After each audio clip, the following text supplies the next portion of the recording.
since I've learned that what happened was a Kundalini Awakening, I've been reading about other people's journeys and experiences, and I think with me, what was probably significant was what happened during my divorce. That surrendering to love really made me realize that, I guess if anything, that was the period of the dark night of the soul, where, getting through that was what loosened the grip of myself on my ego. Like, I realized that I am not in control totally. There is something beyond me. And I think without having gone through that process of accepting the surrendering to love, I would have not been able to have the Kundalini Awakening. Welcome, everyone. This is the Kundalini podcast number 7. Today we have Joe DeRiso. Joe is a great and important member of our Kundalini collective. He is a Kundalini awakened gentleman from the States who has been going through the experience for 40 plus years.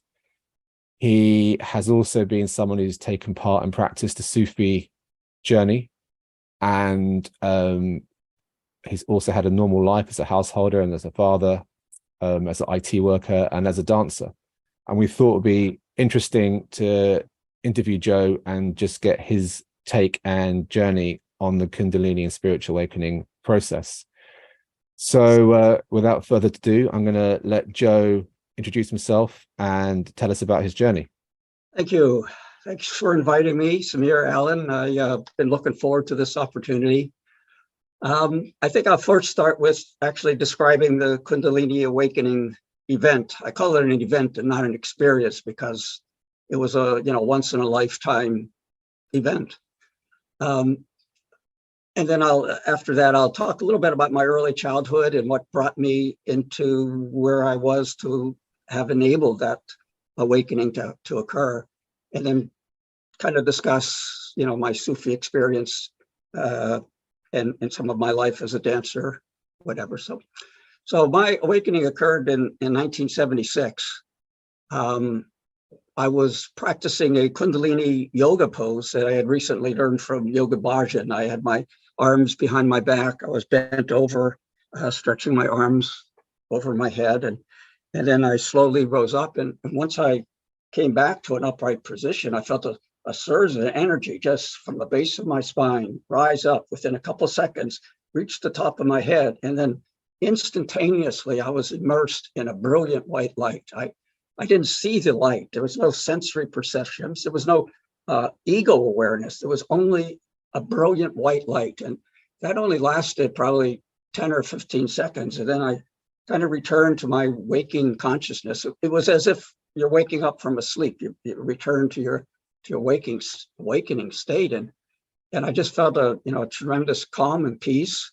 I wasn't scared or confused. I knew that I had united with the divine, and I just sat. I guess bliss is the only word to describe what that was like. And then I went to work the next day. I mean, there were no associated other sounds. I didn't hear bells, chimes. I didn't see any sparkling things. I didn't smell anything unique. It was strictly the energy moving up, the immersion in the light, and a return to consciousness. I didn't have the full effects. I didn't know what the effects of that would be, and then it slowly became apparent to me as the years went on, and my which I'll talk about when I get to that phase. But so just as an introduction into my early life, I was raised in a suburb of Pittsburgh in the United States. I had a happy childhood, played most sports. I was a devout Catholic. I was an altar boy for many years, assisting priests in the celebration of Mass and in funerals and weddings. And at one time, I had thought of pursuing the priesthood as a profession, but I decided that wasn't the appropriate course for me. And then I went on to a Catholic high school. I was involved in a lot of school activities, speech, debate, theater, had some responsible roles in our student council. And it was also during this period that I was getting away from accepting the dogmas of the Catholic Church. I only wanted to believe what I knew to be true from my own experience. And I, effectively became an atheist. I no longer, went to confession, went to mass. And it was a group of us in high school that kind of had the same feeling, that, we were still good people, more humanistic and kind, but, as far as the teachings of the church and God out there, not a reality. And when I went to Penn State University, and at the time I was enrolled in the School of Business, but after the first semester, I realized I'm not a good fit for this world, and I switched to theater just because that was my main enjoyment in high school. But and then I realized too, once I was in theater, I'm not a theater person. It wasn't what I was going to dedicate my life to, and I ended up in back in school business, had an interest in economics. And for some reason, and I can't remember why, I was starting to become curious about the nature of consciousness.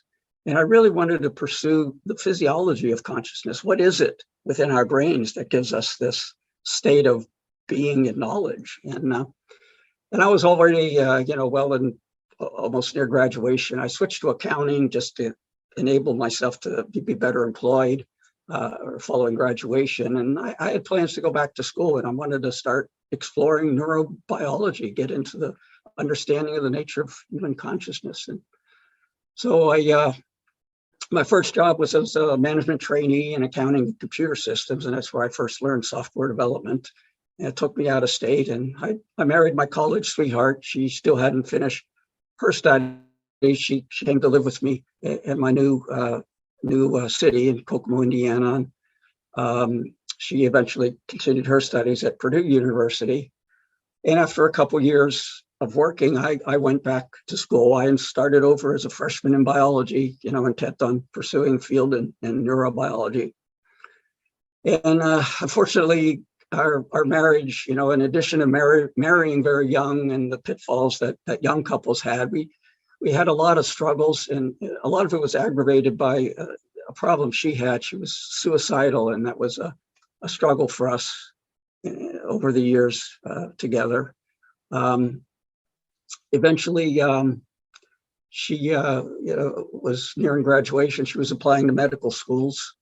We had separated briefly. There were times in our relationship where each of us had wanted out of the responsibilities of marriage, and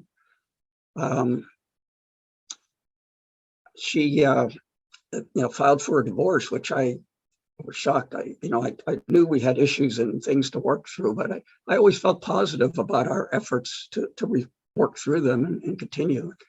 And but she said she didn't want to start medical school with a marriage to repair, and it was really a devastating experience for me. I mean, not only was I heartbroken, I deeply loved her, but I felt a sense of permanency to our marriage. I really believed what they taught us in church, that, what God has joined together, let no man put asunder. And I had to struggle with reconciling that belief, conviction with what was happening. And the only thing that helped me through that was just to surrender to love, to continue to love her, no matter how much pain and trauma it caused me. I said, I don't know what to do.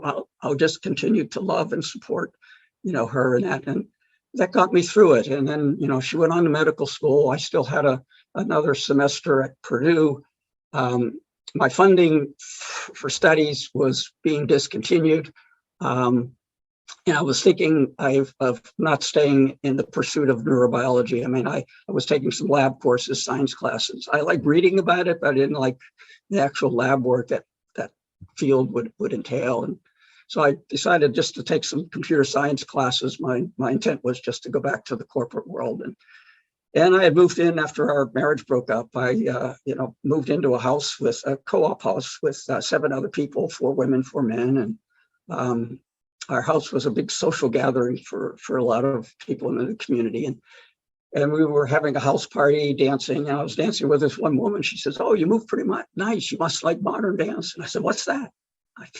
So she was a graduate student in biology, but she had a background in modern dance, and so she encouraged me to take some classes. So I started taking modern ballet classes at the university. The semester was just starting. I performed in a show and thought it was wonderful. Really loved dance. I felt like this was going to be the answer to my artistic pursuits. And so then I so there was someone in our house who had taken a couple of yoga classes, and she encouraged me to go to a hatha yoga class. So I went to one hatha yoga class, and mostly because of my dance, I wanted, I was looking forward to anything that would help my physical training. And I was just amazed at the instructor. He first went into this lotus pose, which was phenomenal, and I was just kind of very impressed by what can be achieved through just the practice of yoga. But that was the one class I had, and then I moved up to Detroit. I had a job with another computer company as a application developer, and I wanted to continue studying dance. So I found a place. It was the evening program of a modern dance company there, and I took classes in modern ballet. And the apartment building that I lived in had a couple of guys who did international folk dancing. And I met them. That got me involved in weekly sessions held at Wayne State University there in Detroit. And I really loved the international folk dance. We did, a lot of Balkan dances, Croatian, various other Serbian, Bulgarian was the primary, circle dances. And then was a group in Detroit that also started getting into more traditional music, Irish music, old-time Appalachian music, and I was doing square dancing. I learned Appalachian clogging, English country dancing, and so. But I was continuing the modern and ballet classes as well. And then one day I was, and this was just after 3 or 4 months being in Detroit, I was perusing the books at a food co-op, and one book really captured my attention. There was a photograph of a man on it, and it was Paramahansa Yogananda, and the book was Autobiography of a Yogi. And I just felt drawn. I had to read this book, and it just really, kind of brought back so much yearning in me to understand about the physiology of consciousness. And this was, I was very struck by his teachings. Then I was fortunate to learn that there was a major self-realization fellowship center in Detroit. They had weekly fellowship sessions that include a service, training, chanting, and a gathering after it. So I started attending these sessions, and I started to receive lessons by the mail. This was in 1976, so it was before the internet, and we got things in the mail. And so I was practicing the basic meditation techniques, breathing exercises, and enjoying the service. And continued that it was probably 4 or 5 months doing that. And I saw, again, at the food co-op, there was a poster saying Kundalini Yoga with Yogi Bhajan. And I didn't know who he was, what Kundalini Yoga was, when I think it was just a weekend. It was just 2 classes, one on Saturday, one on Sunday, and started learning some of those postures. So I, and it was just a couple of weeks after that. So this was only, I'd only been in Detroit for a year, and just so many things were happening. I was taking dance lessons. I was going international folk dancing. I started performing with some folk dance groups, with a Polish group. We had a clogging group, English country dancing. I think I did a mummers play back then, and Morris dancing later. So anyways, I learned some of the Kundalini postures that he taught, and I was incorporating those with my my ballet training that I did at home in the evenings. And then, because I tended to exercise and do yoga, practicing the yoga and do my dance stretching and then meditate. I found that doing the physical things before that, meditation just helped me center and stay calm. And then it was just, probably 4 weeks maybe after taking that Kundalini yoga class where I was doing that posture, and that awakening occurred. Can you tell us a bit about the awakening experience, what you experienced, what you first thought about it? I didn't, other than knowing that whatever it was of my essence, be it the soul, I mean, it was more than just, it was consciousness, but it was also the essence of my being was united with what I perceived to be God, to be the one, at that time, God was the word that I was united with God, back, returned to the source. And then reflecting on what I was learning through the self-realization fellowship, I felt, well, that's self-realization. I realized my true self. I didn't know, what all that meant, but as I continued with the self-realization lessons, I was just at the early stages there, and Kundalini was not mentioned at all in what I was being taught and what I learned, although it's definitely a part of their training in the advanced stages. But it got to where they wanted me to accept initiation into the self-realization fellowship, and surrender to the guru in the teachings. And I felt like, I've already achieved what they want. I felt like I wasn't enlightened. I still had work to do. I still wanted to dance, but I felt like continuing with their training to achieve what they wanted was no longer relevant for me. So I kind of let go of that and continued continue my job and folk dancing and taking modern ballet classes. I received an apprenticeship with this modern dance company and kind of quit my day job and started taking company classes during the day, but I couldn't really afford it. I still had to, pay rent and making it reasonable enough to live on. So I went back to full-time work. And then my father was about to retire, so I decided to move back to Pittsburgh. And then in Pittsburgh, I did find a self-realization group here. I just felt like I just needed some spiritual community to work with. And I was continuing taking dance classes in the evening, ballet, modern, and started taking jazz classes at this point. And again, I found the folk dancing group, started doing international folk dancing here in Pittsburgh.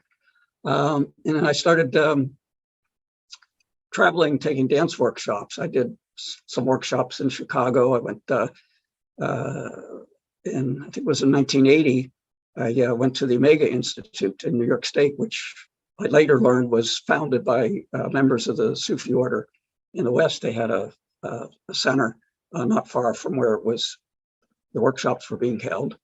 And it was during this workshop, the workshop I was taking was more Alexander technique and modern dance. And I was just kind of exploring. My early interest in dance was to study as many forms of the classical and traditional dance forms as possible, and then evolve that into a new style of dance. I wanted to be an artistic director of my own company, do choreography, and pretty ambitious goal. I started late at the age of 25. I hadn't met anyone who pursued a professional career starting that late in life, but I've been, I had very good teachers from the beginning, which I didn't realize, and I had a lot of special attention. I was often the only male in class, and I had a lot of support from the other students, as well as additional help from the teachers. So, and it was at this workshop at Omega. They had one evening where they invited us up to the Sufi Center. It was called the Abode of the Message, and they did a presentation about the Sufi teachings and the message of Hazrat Inayat Khan. And I felt a real resonance with what was being said there. And when I returned back to Pittsburgh, I found that there was a small local center in Pittsburgh, Sufi. We had a representative or a Sufi leader, coordinator, I guess, in the area. And he held sessions weekly at the Sufi teachings. And he also had a once a month universal worship service, which is unique to the Sufi order in the West. It's something that Hazrat Inayat Khan started, which was to have a religious service that incorporated the teachings from all the world's major traditional religions, pay homage to them, and to find some common theme for the service that was spoken to in each of these religions.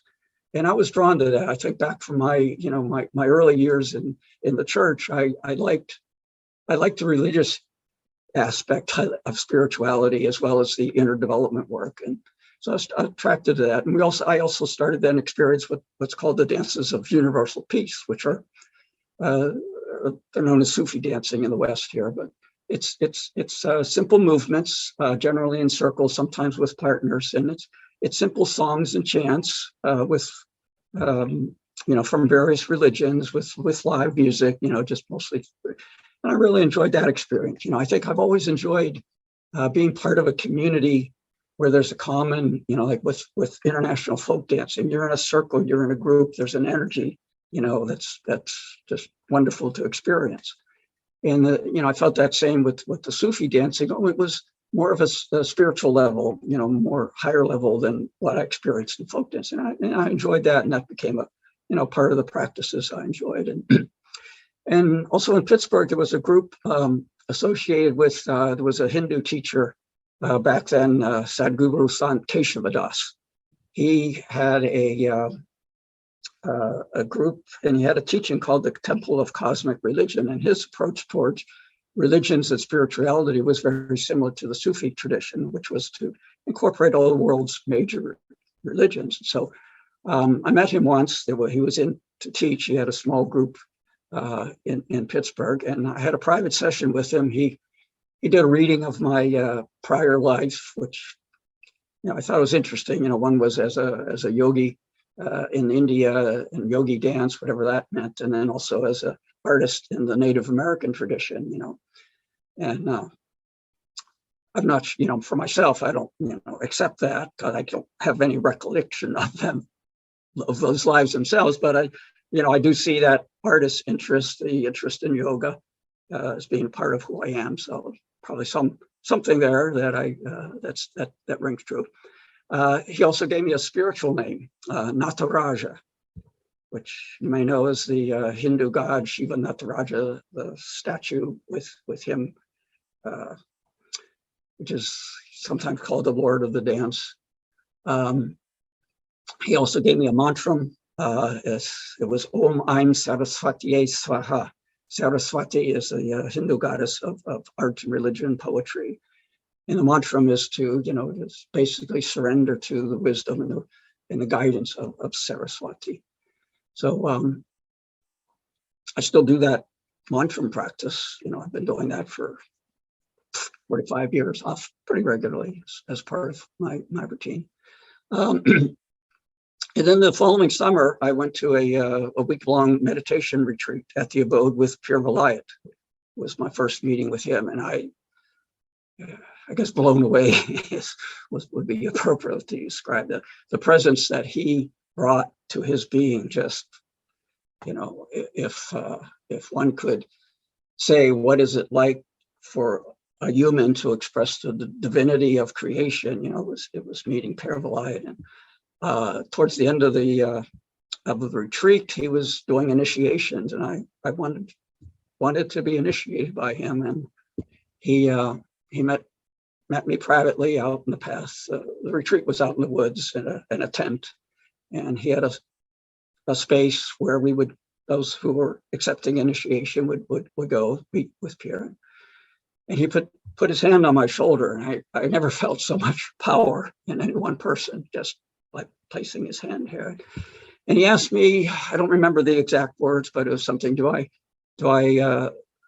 commit and promise to the best of my ability to follow the teachings and wisdom from all the world's teachers and prophets, especially of those of the Sufi order? And I said, I do, and he gave me what's called a wazifa, which is a practice, like a mantra. It was yakar.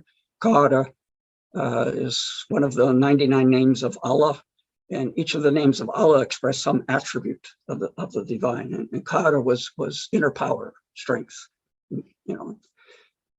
So that's been a practice. I've been over the years have complemented that with a kind of a partner practice, Yawali, which is mastery. So I figure power and mastery. So I do Yakar and Yawali, Yakar and Yawali.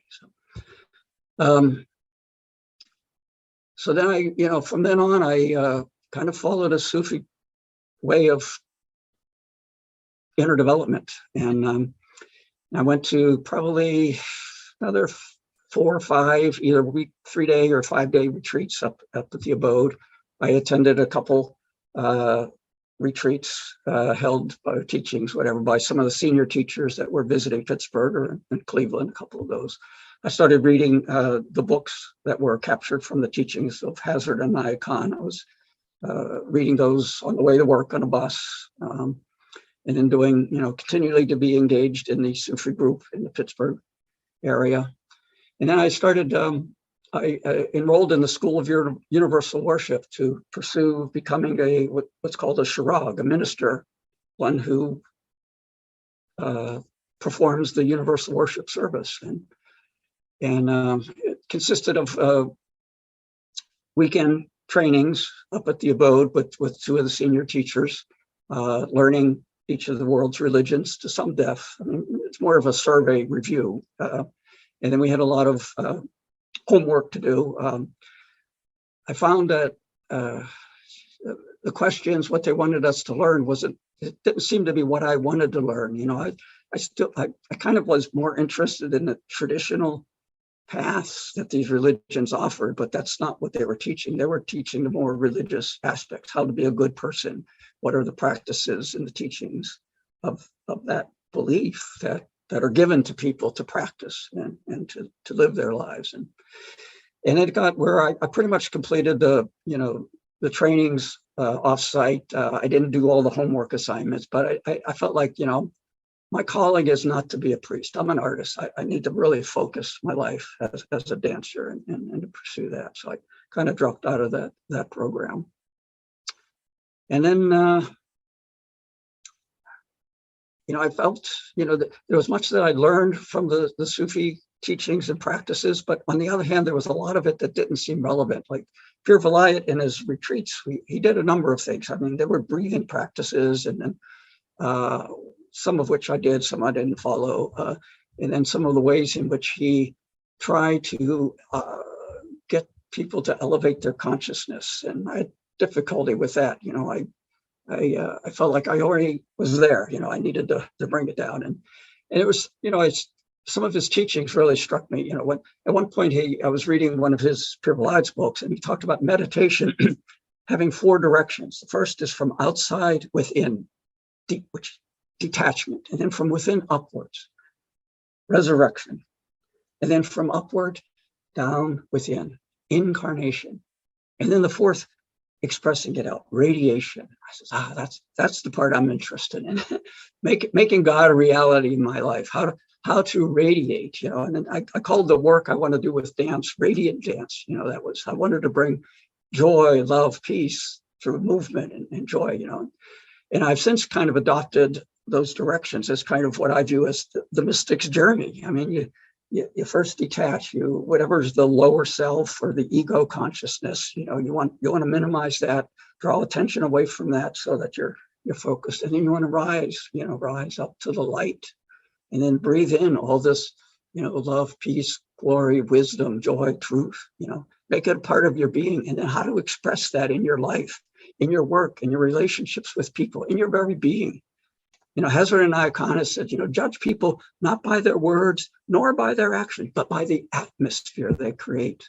And that to me was the, probably what was most desired in my soul, to grasp from the Sufi teachings, making God a reality.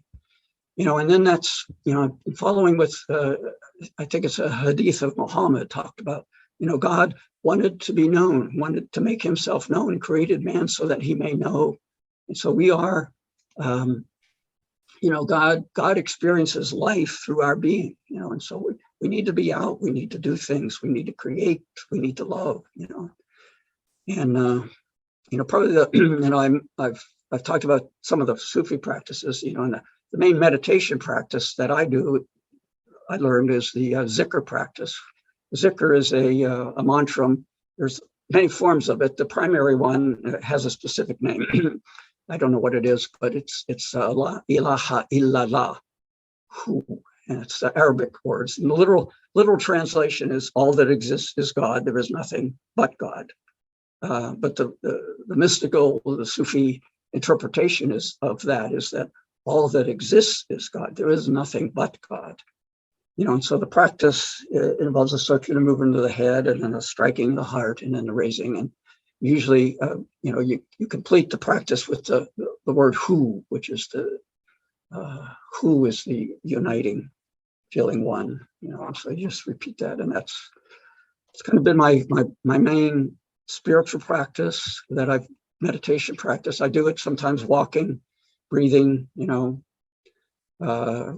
thinking of the movements or the words in my head, softly. I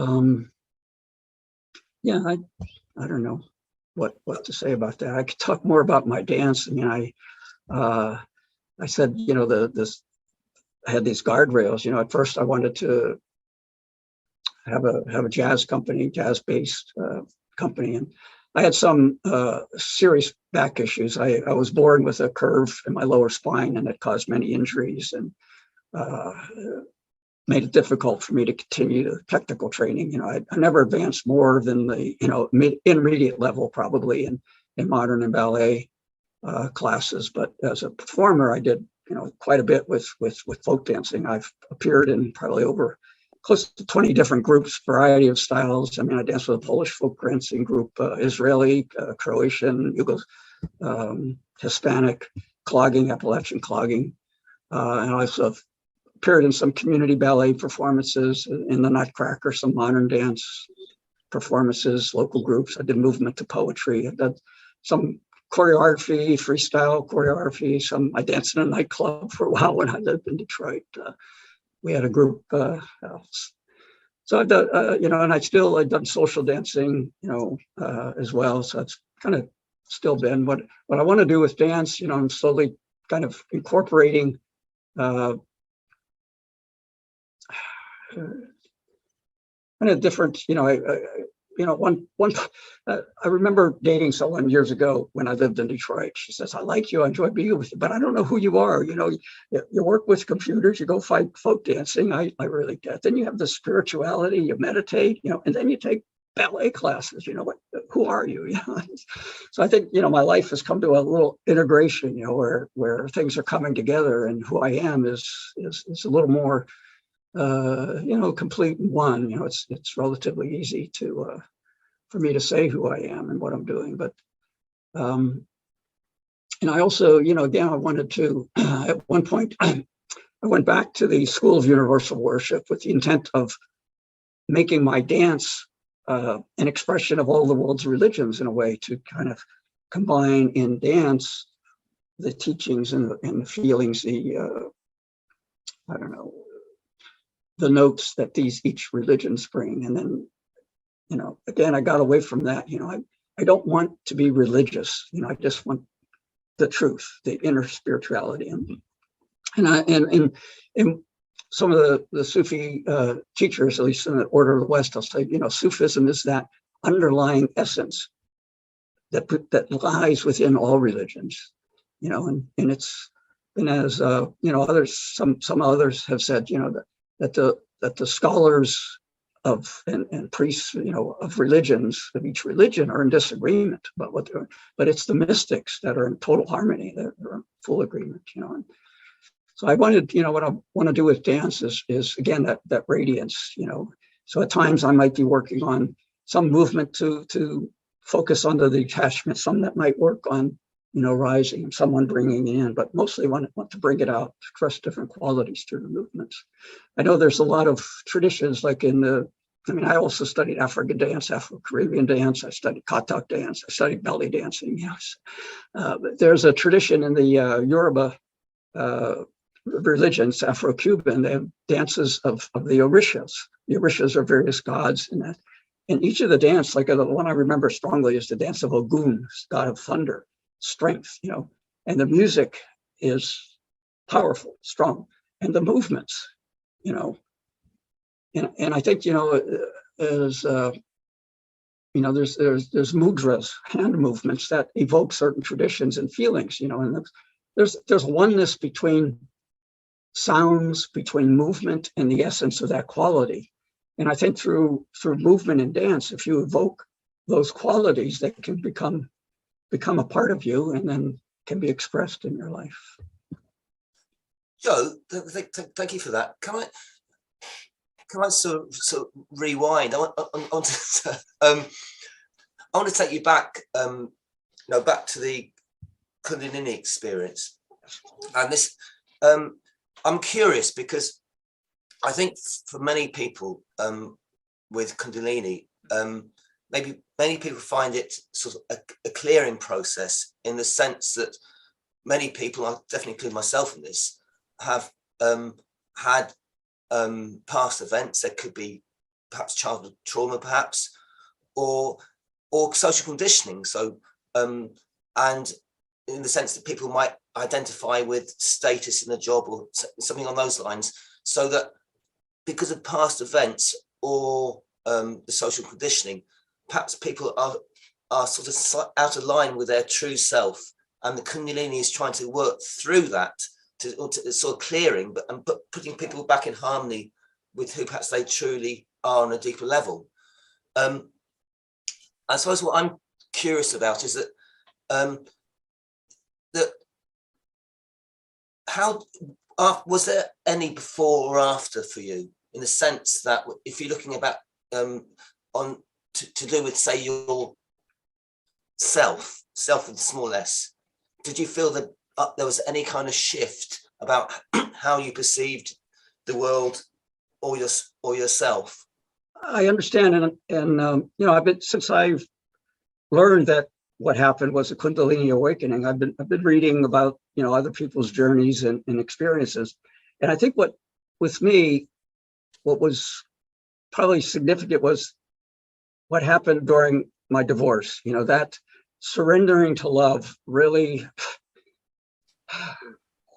made me realize that, I guess if anything, that was the period of the dark night of the soul, where, getting through that was what loosened the grip of myself on my ego. Like, I realized that I am not in control totally. There is something beyond me. And I think without having gone through that process of accepting the surrendering to love, I would have not been able to have the Kundalini awakening.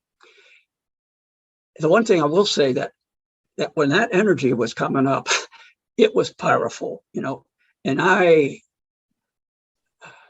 have compassion to anyone who is feeling that and having it work through anything, as you say, may be stuck or cleared, but because it is powerful. And from what Gopi Krishna has described, if that goes up a wrong channel, boy, God bless you for enduring it, because I can't, internally, that energy, I think, is of horrendous power. So I think I really didn't have any blocks for it to go, and I think I was, predisposed to having an awakening, just because I've been, my devotion to the church and to the teachings of the Catholic religion, and my devotion as an altar boy, and kind of a reverence for the sacred, and then my curiosity into the nature of consciousness. There was a yearning that wanted to know, and that awakening was, I remember back in high school, I was, sitting in my bed saying, God, if you're real, turn that light on, turn that light on. If you turn that light on, I'll know you're real. Well, the light never turned on, but you have the awakening, the light turned on. It's like, okay, God is real. There is a reality there. And I think how that, other than the knowledge, there's one thing to believe in God, but to know the reality of God, that was the most significant thing at that time. Now, as I continued in my journey, I started just little things, like I had, I can sense things about people that, were at a higher level. I remember one time in Detroit with the dance teacher, the ballet teacher I had a lot of respect for her and felt close to her. She was really helpful to me. And she was married and never met her husband. The company was doing a concert, so I'm in the auditorium, and then a man walks in to sit in the chair, seat next to me, and I just felt the presence of my ballet teacher. And I said, "Oh, you're Connie's husband." He goes, "Oh, yes. How did you know?" And I didn't know what to say. I just kind of glanced. I noticed his ring. They had very unique, custom designed wedding bands. And I said, "Oh, I noticed your ring." And he goes, "Oh, yeah." But I mean, it's things like that. There's other time. I mean, things. There's been a few times where that happened. So that I think is an attribute, something that happened as a result of the awakening. But there was also this, this feeling like, back like with the self-realization fellowship, what I have that, I don't need training for self-realization. And then same with the Sufi group, there's certain things that were relevant and not, I felt different. Once you were initiated by Pir Vilayat, the next step was to find a guide amongst the senior teachers. You're supposed to then get personal guidance. I said, I met a couple of the senior teachers, and my representative, the coordinator in Pittsburgh, told me about a couple others. And I said, I don't want any of them, Pir Vilayat or not. I didn't follow the rules, because I just, there was something different. I was already there. And, and he, one time in Pittsburgh, the coordinator wanted to sit with me in meditation, just he and I. And we held hands and we went into meditation. And he didn't say anything afterwards. And then a couple of weeks later, I was talking with one of the other people in the group, and he said, "Oh yeah," he said, Jim said you're pretty evolved spiritually." So okay, whatever. And there was one time where this was just 3 or 4 years ago. I was at a retreat, and we were supposed to partner up at one point and look into our partner's eyes and tell that person what we sense, what we feel about them. And I was with this woman, and I learned afterwards she was a yoga teacher.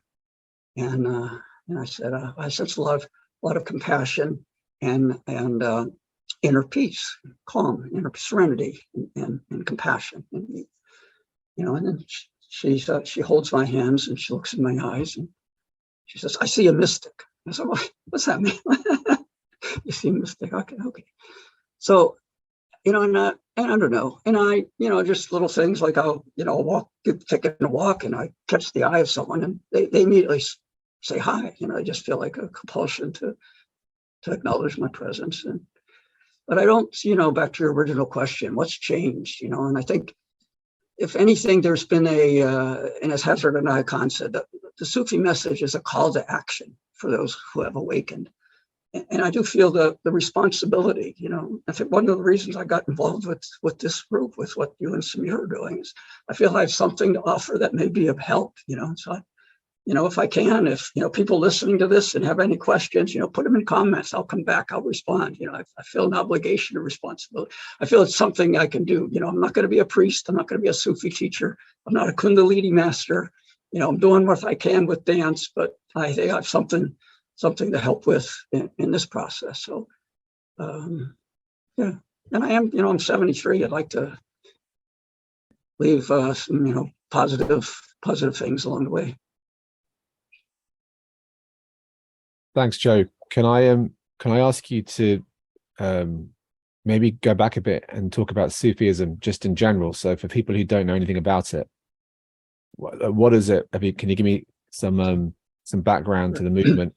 And then also, how did it tie into awakening, spiritual awakenings? And do they have their own version of this? Yes, I think I sent a clip to you, which I think would be useful to include with the comment. It's just an introduction to a video about Hazrat Inayat Khan and the Sufi message. I would say, a couple things. One again is that the Sufi message of Hazrat Inayat Khan is unique to the West, and I'm not that familiar with all the other branches of Sufism. I mean, a lot of people, they think Sufis, they think of the Mevlavli order, which is the whirling dervishes. I've done some whirling. I've learned from Pir Vilayat and from another teacher. So that's a part of the practice of that order. But I think the Sufi message of Hazrat Inayat Khan is pretty unique and how it stresses to make God a reality. And their awakening, it's also called the religion of the heart. You know, they talk about polishing the heart, you know, and they're speaking of the heart, not the heart chakra, but more of as the essence of our existence, you know, more of our soul, you know. And so you want to unfold, you want to polish, you want to bring forth the qualities. You know, an important part of the Sufi practices are these wazifas, these names of God. You know, there's yoga-induced, you know, it's just, you know, the subtlety. And then it's just, you know, you know, awaken, you know, strength, be there, be here, be present, be strong, you know, you know, in the Islamic, you know, they start with the Bismillah, you know, praise to Allah, most merciful and most compassionate. You know, we want to develop within ourselves, you know, all of these divine qualities. That is, you know, Hazrat Inayat Khan says divinity is human perfection, and humanity is divine limitation. You know, so as we you know, for me, the awakening was kind of opening the portal to universal consciousness. You know, so I still have my ego consciousness, but now I have access. You know, my ego has been divinely infused with the divine. You know, and so my effort over the years is to make God a reality. To, not in my work, but in my presence, to cultivate aspects of the divine. And a lot of the teachings in the Sufi practice is to, you know, be attuned to what qualities, you know, people would do in a retreat. You know, he'd ask people, you know, what problems you're struggling with in your life, you know, and what quality do you feel you need to solve those problems, you know, and then think, but what quality do you feel the universe is wanting to cultivate within you now? And what if you cultivated that quality and use that to solve your problem? Would that be, you know, a way to, you know, to grow? And so a lot of the, you know, and Pir Vilayat has his own teachings. You know, he got involved with quantum mechanics and some of the implicate, explicit state, and just trying to understand what it means to be alive and be aware. And you know, I really not so much interested in that, but I think the essence of Sufism and their awakening is more of a developing, not as much as possible, don't identify with your ego consciousness. You know, try to always attune. And the more you attune and bring those qualities in, the more you become the higher self, you know. And I don't really know what awakening is. You know, again, my awakening is from the Sufi perspective. But, you know, as Pir Vilayat says, you know, there is a blissful awakening beyond life, but you also need to awaken within life. And that, I think, is what brought me to Sufism. You know, what do I need to awaken within life, making God a reality? You know, not knowing the truth, being the truth, and expressing that, and what my responsibilities and roles were. You know, what I did in my work, you know, and what I did in my relationships and as a parent, you know, and in dance. So I think that's, you know, that's what Sufism has meant to me. And I think that's the key of all of these practices in the Sufi order is making God a reality, you know, and how, you know, the more you could attune and bring the divine quality in, the higher your consciousness expands and elevates. And I suppose, you know, and I think the Sufi awakening is probably closer to the Buddhist more than anything. I don't think, well, there might be Tantric Buddhism, which talks about Kundalini. I'm not really sure the connection there, but I think there is something unique about the Kundalini awakening that's, you know, and that's different from others. But what I don't know is, could you open the seventh chakra without the Kundalini rising? I don't know, you know, and maybe that's what happens in the Sufi experience. I mean, there's so much, you know, Pir Vilayat says, you know, we are beings of light, you know, and that is our essence. And I think, you know, becoming a being of light is the journey that we're on. Thanks, Joe. Sorry, recap, process what you've been saying. So you've been talking about the, correct me if I'm wrong here, but the journey towards awakening is giving away of the letting go of the ego, surrendering, which you mentioned early on. Would you like to say a bit more? Could you about? I've asked this question to someone else before, actually, but it's what you talk about the heart, and the heart is obviously aligned to love. And would you like to talk about perhaps a bit about the process? I know very little about Sufism, but I get a sense there's a real sense of love within it. Would you like to speak a bit about that, perhaps? Yes. I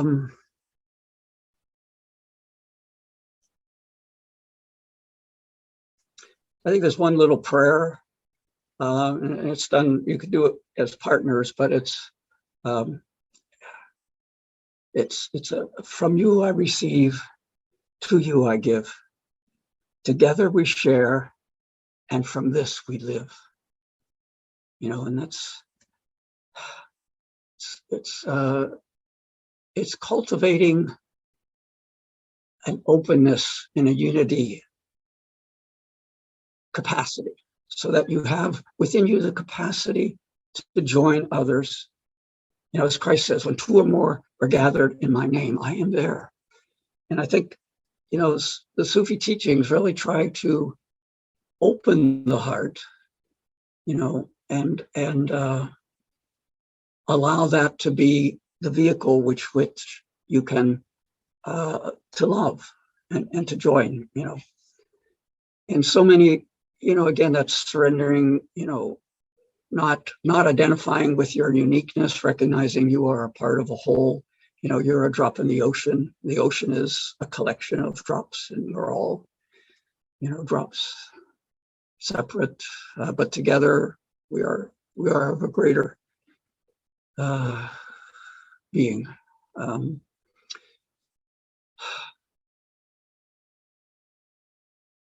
It's and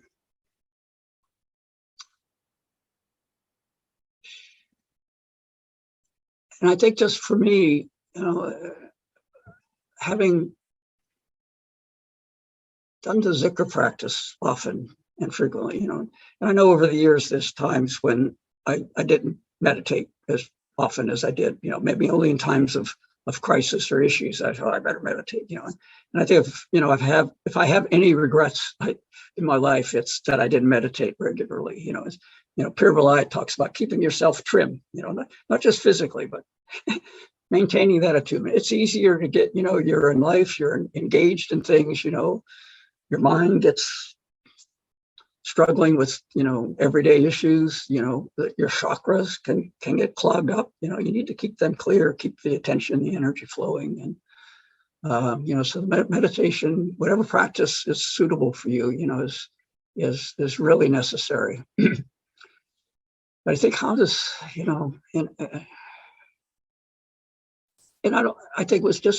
think if anything, it's just the discipline I learned through the Sufi practices of maintaining a spiritual discipline, maintaining a meditation practice, maintaining a focus on the other and on the higher self, always being conscious of who you really are and bringing that into your life. And then I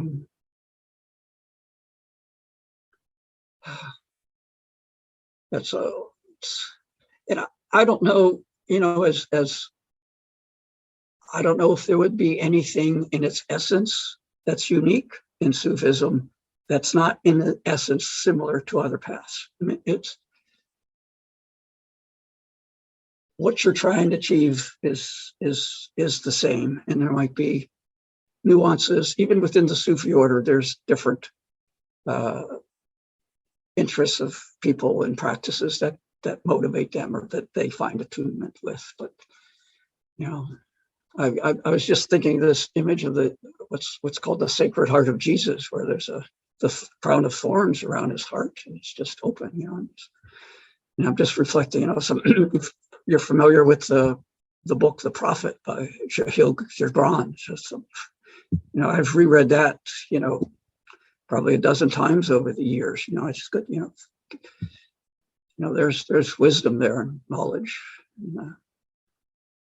So, and I've dabbled, I've read a lot of yoga philosophy. George Feuerstein is an author. I enjoyed reading his books. I've been trying to understand more about Kundalini and its processes and how that relates to my experience and what it may give me some answers to some things I'm curious about that was not in the Sufi world, and then there's other things in the Sufi teachings that I don't understand about. They do a lot. They call the nadis and these forces that keeping your focus within that you need to open up and expand. So there's a rich tradition in the Sufi order that I've never got engaged in, because I didn't feel it I needed to, and I just didn't think it was relevant for my unfoldment and growth and helping me meet my responsibilities and becoming reaching my potential. And but I think it's worth reading. Some of the one thing I'm just thinking. Hazrat Inayat Khan stresses mastery in life as being necessary before you could have mastery outside in your inner life. You need to have strength to live in the world and to know your purpose. And, if you're just floundering every day and struggling, you're not gonna achieve any spiritual enlightenment, and any attempts to do so is probably going to be chaotic. You need to have some inner strength and in control of yourself and your ego. You talk about, control yourself, then control your influences, then control the situation, and then allow the divine to find a home within you. I want to ask you about your, you talked about surrendering to love, and that was with reference to your marriage breakup. And it occurred to me when you were talking that your approach to surrendering to love is quite profound. So in most people's romantic lives, if they have a breakup or if they have a trauma, they don't necessarily decide to surrender to it and see it as love. And I wonder whether your process of dealing with let's call it a romantic love breakup was in itself an awakening process, and maybe the start of your journey or part of your journey to awakening, that you were already understanding that the fact that love can be painful, and that is still a beautiful thing. I wonder if you can share anything about that. Yes, I think I mentioned there are two parts of the breakup that I had to struggle with. Yeah. One was dealing with the loss of someone I love. And this was, she was the first woman I was involved with that I deeply care about and loved. And I always thought we would be together forever. I said to her once when we were dating, I wonder where we would have met if we didn't meet here now. I just felt this was our destiny. So dealing with that separation was, as other people have gone through breakups, was devastating. And I think that did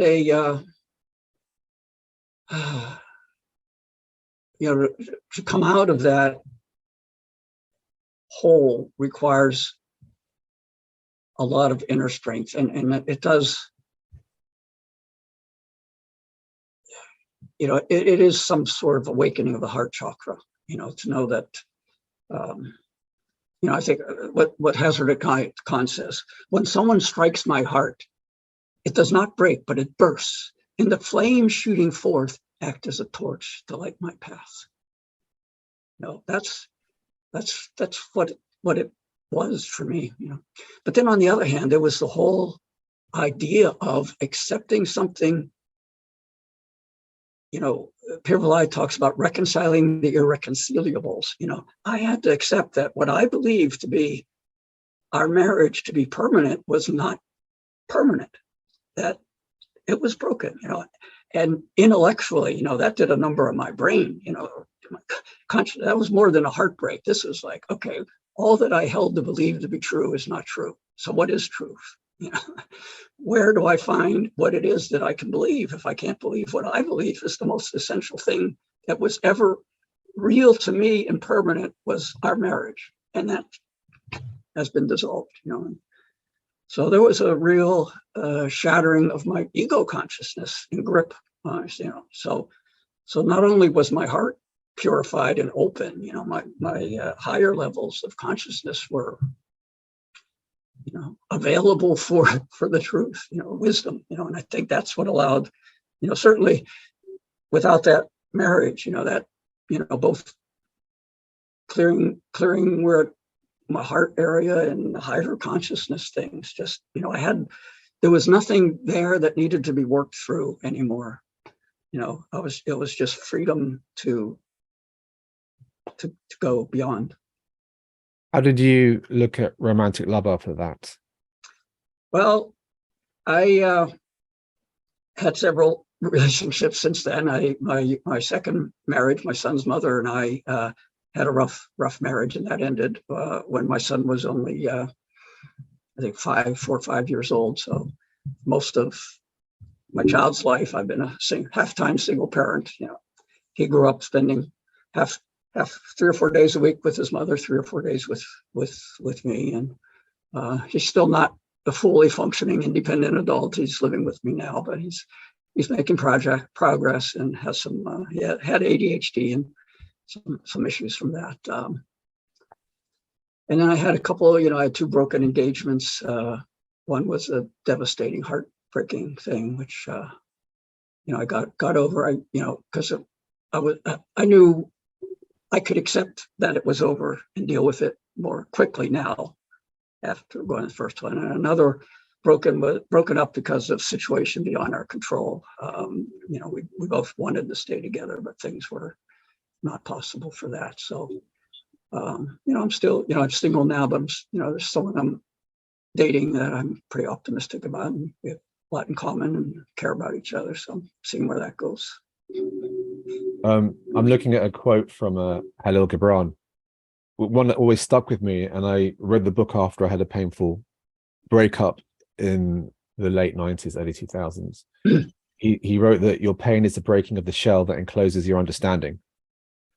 And I always thought that there's a link between love and pain, and that part of the awakening process is to understand the kind of breaking of the shell at different levels, which would also include perhaps, you know, your family, your friends, your partners, until you begin to realize that the love that is true is not attached to anything external. Yes. Right. But the pain that we experience is of itself the process for us to understand that, and therefore the pain that we feel is important to feel and surrender to. And what tends to happen in society is people tend to block that pain off rather than to allow themselves to feel it.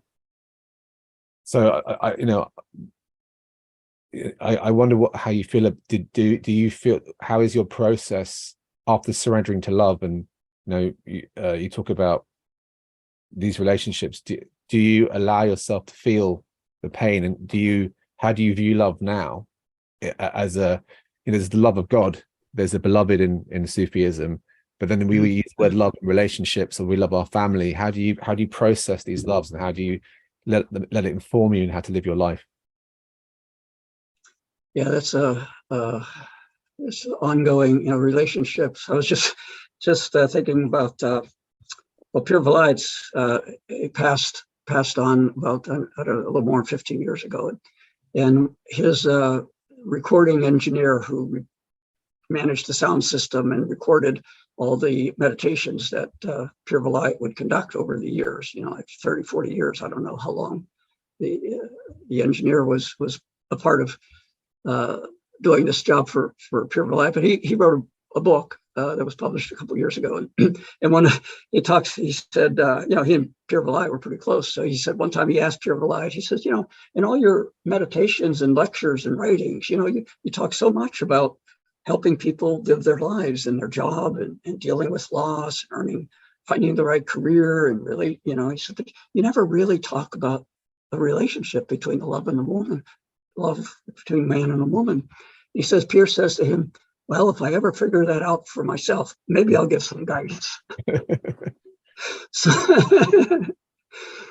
So I still, I think to experience the kind of love we all desire, we have to surrender completely to it. And to do that requires, a real joy. And the breaking is going to be painful, but you can never experience the completeness unless you surrender and join completely. So it's a risk, so you just, you continue, as Khalil Gibran also wrote, to wake at dawn with a winged heart. That's what we all hope for. Wake at dawn with a winged heart. I think there's interesting parallels with the concept that I think for many people, trauma can be a trigger for awakening, of Kundalini awakening and awakening generally. And it's almost like breaking a shell to release the what's inside. I just want to ask you something. You've touched upon this, but it's around. I think of that word for it. I suppose the word for it is service. That both within Sufism and perhaps the Kundalini journey as well, there's a sense of not just the connection with consciousness, but actually bringing that down and being of service, making a positive change. You have touched upon this, but would you like to talk perhaps a bit more about that and how that your thoughts on that? Yeah, I think that's, I view the awakening as, the Kundalini energy combining with the energy of the seventh chakra, and the power from that opened the portal from ego consciousness to the divine. And I think over the years, it's more, lessening of my smaller self, the ego, which is still there because I wouldn't be human if it wasn't, but allowing it to be filled with the divine, bring it in, breathe it in, and then, expand, and it's a process. And there's times when, I pretty much shut that off. I was focused on my work, my marriage, raising my child, there was nothing new coming in, no attunement to that consciousness, to that level, but then invariably something in life would shatter. Something, I got laid off a couple of times, it's like crisis, my second marriage is falling apart, another crisis. There was one time, this was a few weeks after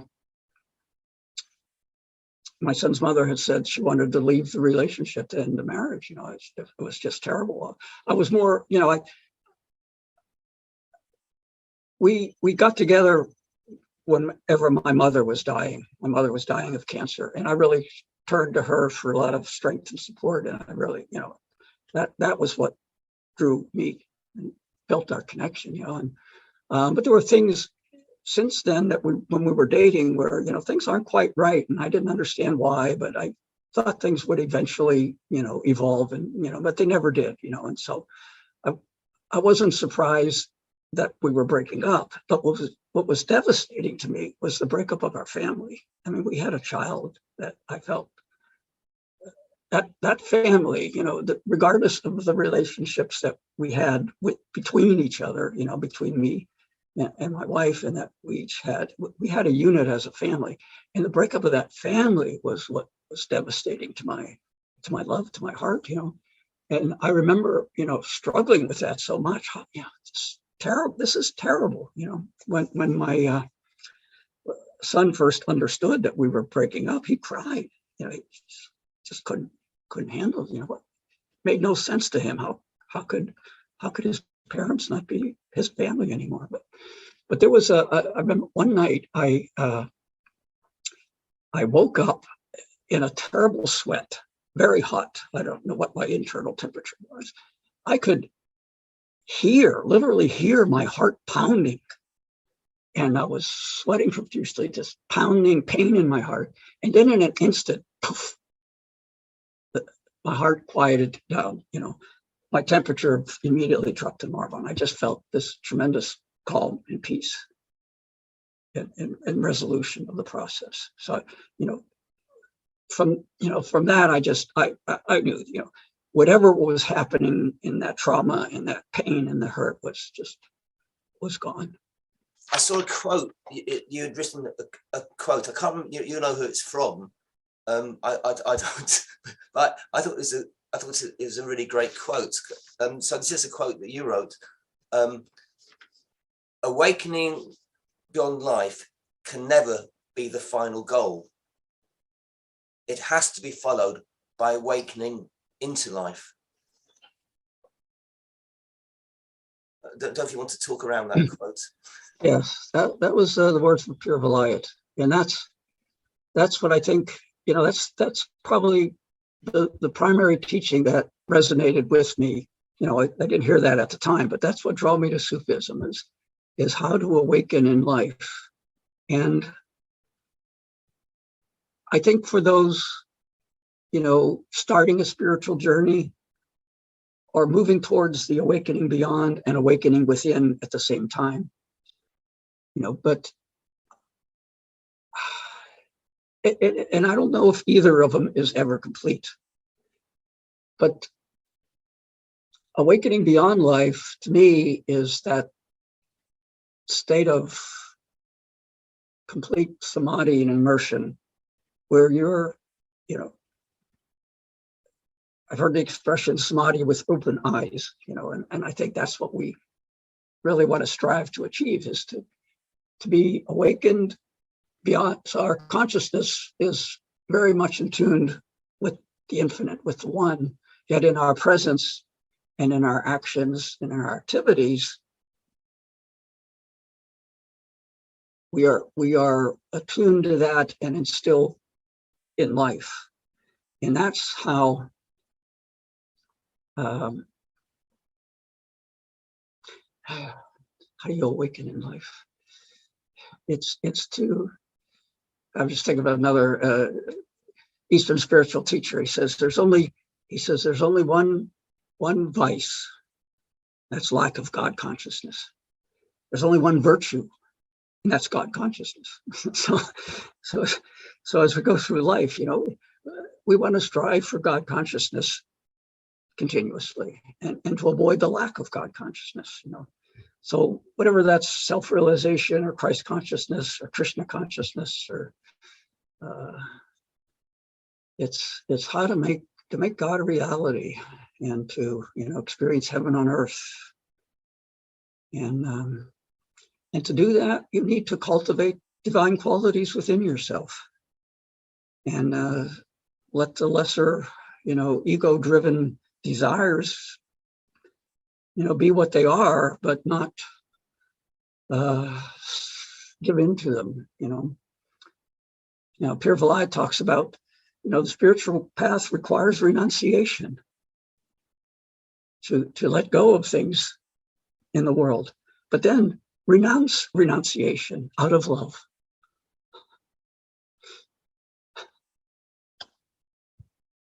I want to draw a few points together here, because something is coming for me from everything we're saying. What I've experienced and what people in the Kundalini Collective have experienced is an awakening in life. We haven't gone to ashrams necessarily, and our awakening processes bring us back to real life to live normal lives. And our struggle is how to live this, in inverted commas, God conscious life, but within the real life. We talk about struggles of love, relationships, work, family, and there's some connection here, I think, between awakening in life, surrendering to love, being in the heart, and perhaps this idea of trauma, that maybe awakening in life is being able to hold space for yourself and others and feel the pain and suffer for love, but but for all the normal familial things that we go through, work, life, job, family, and maybe in that point of suffering and in that point of loving, there's an epiphany. There is a point where we realize that actually this is real, and we're surrendering to something that is almost bigger than all the things that we conceive. Again, the life or job or work or relationships and children. That is awakening in life. It's surrendering to the truth and the choice that it is a painful experience, but it's actually love and life is the same thing. I'm not sure if I'm making any sense, but I feel that I meet people who haven't awakened in the old school ashram guru aesthetic way. They're awakening in real life, and it feels that they're all going through some kind of trauma, and they're all finding something in that trauma, and in that trauma they awaken, and then they try and live a normal life.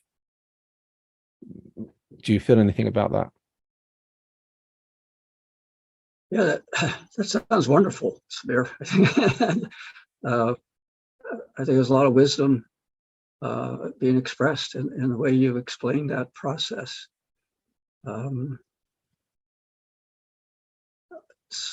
It's a little different than how I viewed the awakening in life, but it's more real, and it's more an example of living that awakening on a day-to-day basis. And I think, well, this gets into the concept of, destiny, free will, surrendering to God's will and choosing to do your own and knowing what to do, I mean, there's more to life than deciding what to have for breakfast. You got big decisions, especially younger people today, I think, are far more challenged to find a way in the world than when I was young. And being somewhat, privileged, as it were, in my life and my journey, and where I was born and what I was born into and the opportunities I had, very different for most people in the world. And how to journey through today's environment is a challenge, but I think the only way to do it honestly and truthfully and with any hope is with love and compassion and realization that there is I don't know if there's divine guidance moving this forward, but the power of love is awakening throughout the world in many different ways. And that's effecting the change that we need in our time to survive as a species, to heal the planet. And that happens in little things and in big things. And every person can contribute towards that in their journey and in life. And as we, as you say, you meet these challenges and struggles, and it's how you deal with them that determine what's ahead of you. If you find that telling lies and stealing gets you through the day, and you keep doing that day in, day out, you're going to be in jail. You got to make right choices about your actions, and finding guidance and people to say, maybe what you're doing was okay for that one time, but wouldn't it have been better to do this, even though it might have cost you a little more pain, longer effort or something, so it's, just stay positive, allow the jolts of life to be things to learn from, and try to find your guardrails, what's keeping you on your journey. Don't had a teacher in high school, he said, if your mind's in the gutter, at least rest your chin on the curb. Don't get too swirling down in that vicious circle, going downward, spiral downward. Try to spiral upward. You're gonna have bumps and nudges and make wrong decisions, make mistakes, have regrets, but learn from them and continue forward and be positive. love, yeah, above all, just try to love yourself, love others. That might be a good place to end. I'm not sure whether you have anything else you want to share. No, I've enjoyed our discussion. Both you and Alan, I think, have done a great service, I think, in bringing this community together. And I hope I can help move that forward. And I've reflected, having to prepare my journey, has caused me to really think about what I went through and maybe mistakes I made, things I could have learned early on that would have been helpful. And so it's been helpful for me to prepare for this and to engage in discussions. And I'm thankful I have people to talk with now. Even within the Sufi group, even the Self-Realization Fellowship, certainly not at work, and even with the folk dance community, I've rarely talked about my awakening. I mention it with some of the women I've dated after we have been together for a while, and only then it's like, do you think they'll really understand this? I mean, I was very close to someone a few years ago. I knew that I could have, she was a devout Catholic and would not have any understanding of what my inner life was like, but to me, it was not relevant, But on the other hand, there was another woman that was very curious about my spiritual background. And when I told her about the universal worship, she was a devout Catholic Christian. She saw, I had taken the pamphlets from my workshop with my class with the worship, universal worship, and set them down. I said, here's Islam and Judaism, Christianity, Buddhism. And she was like, looked at it. She says, I've never seen my faith as one among others. Like, it was just overwhelming for her, And I think that's, if anything, there needs to be a universal acceptance of the truth underlying all world's religions. Religious wars have been the bloodiest and most horrendous throughout history, and that's still the cause of much prejudices and hate. That's, if anything, that's something as a community and awakened, however we view that, has to be addressed. We need to disperse with these my religion, your religion issues. So yeah, other than that, thank you. Well said. All right, Joe, thanks a lot. We really appreciate your time and your attendance to all our groups, and we look forward. Hopefully, you'll be hosting some groups in the future for our Zoom sessions, and you'll be taking more of a part in our collective as well. So thanks again, and maybe we'll do another podcast next year. Thanks, Joe. Thank you. Thank you both.